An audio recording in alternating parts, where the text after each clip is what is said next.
David Sudeck. We're at the 26th Annual Meet the Money Conference. I'm here with Jonathan Falik, CEO and founder of JF Capital Advisors. Welcome. Thank you for having me. You've been a mainstay at Meet the Money, and we appreciate that, by the way. That's one of my favorite conferences. What's the temperament like in terms of the marketplace and People are cautious. Most seem optimistic, but are cautious and are in learning mode. Interesting. Everyone's trying to figure out who's saying what and who's thinking what, which is interesting because normally people in our industry think they know everything. Interesting. What are you seeing in the marketplace in general? Let's talk about the cycle. So where we are in the cycle is different in different submarkets in different cities. So Los Angeles and San Francisco are doing great. New York City is doing crappy. Houston is doing crappy. So from a national perspective, RevPAR growth is slowing down.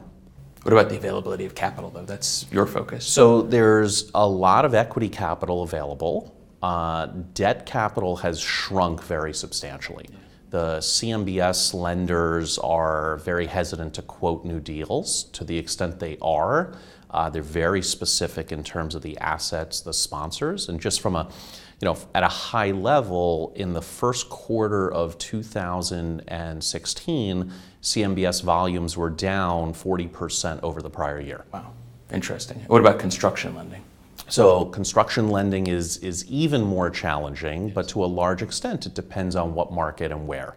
If you want to get a new construction loan in New York City, very, very challenging. So the things that are not already financed are having a very tough time unless it's 50% equity, 50% debt, and there are relationship lenders that will do that. If you go to certain other markets, it's achievable, but requires excellent sponsorship, a significant amount of equity, good branding, a real development capability and expertise. What about full service versus select service? Select service is easier than full service because lenders are not concerned about how long it will take to ramp up. They're not concerned about how much money you're going to make in food and beverage or in a spa or another ancillary income.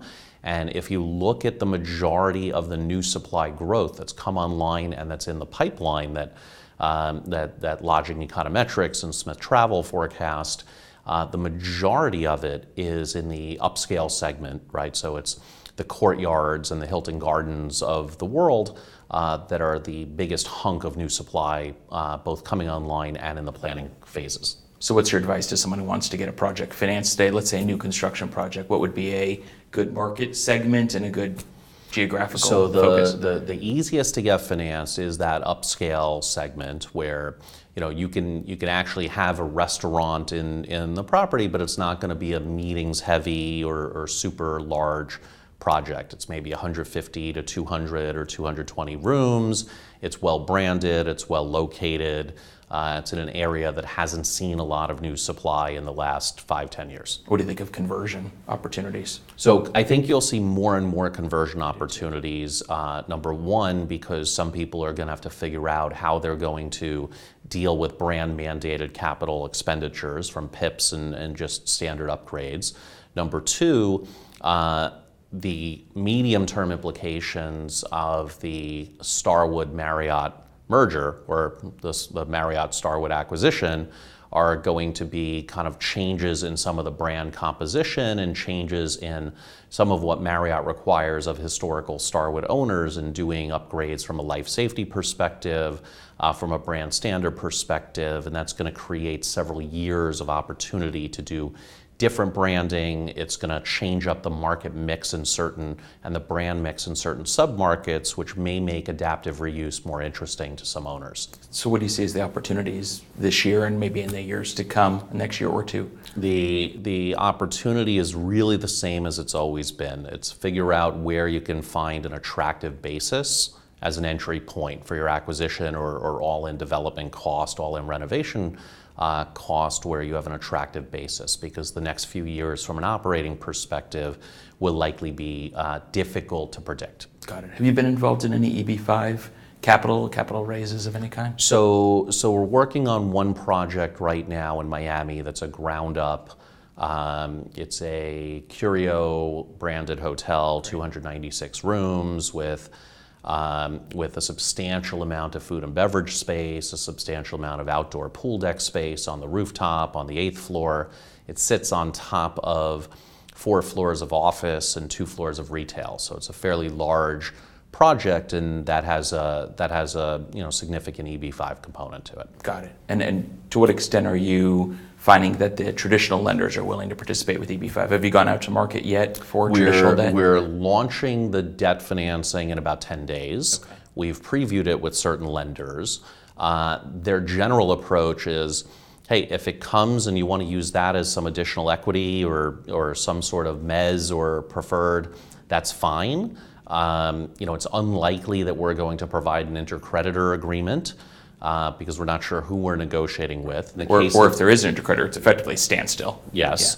Yeah. But they're like, okay, if this is additional equity and it's subordinate to us, and maybe there's a little cash flow leakage to pay them a coupon, we're okay with that as long as the sponsor still has meaningful equity in the deal, meaningful skin in the game. We're not averse to a cheaper financing source. Yeah. Our experience is we did about $1 billion last year of EB5 financing, and we found over this 2016 stub year that everyone's gotten a lot more conservative in terms of smaller raises, more equity in the deal, and I think that's definitely the case in more traditional non-EB5 deal. What we did is with this particular deal, and it's consistent with advice we've given a lot because we've looked at probably 30, 40 different projects over the last 2 years where the developers said, okay, we're going to use this amount of EB5. Yes. Looked at it and said, you have to assume that that money will not show up when you think it's going to show up, and that a construction lender isn't going to start to fund until all of the equity and everything that is subordinate to that senior loan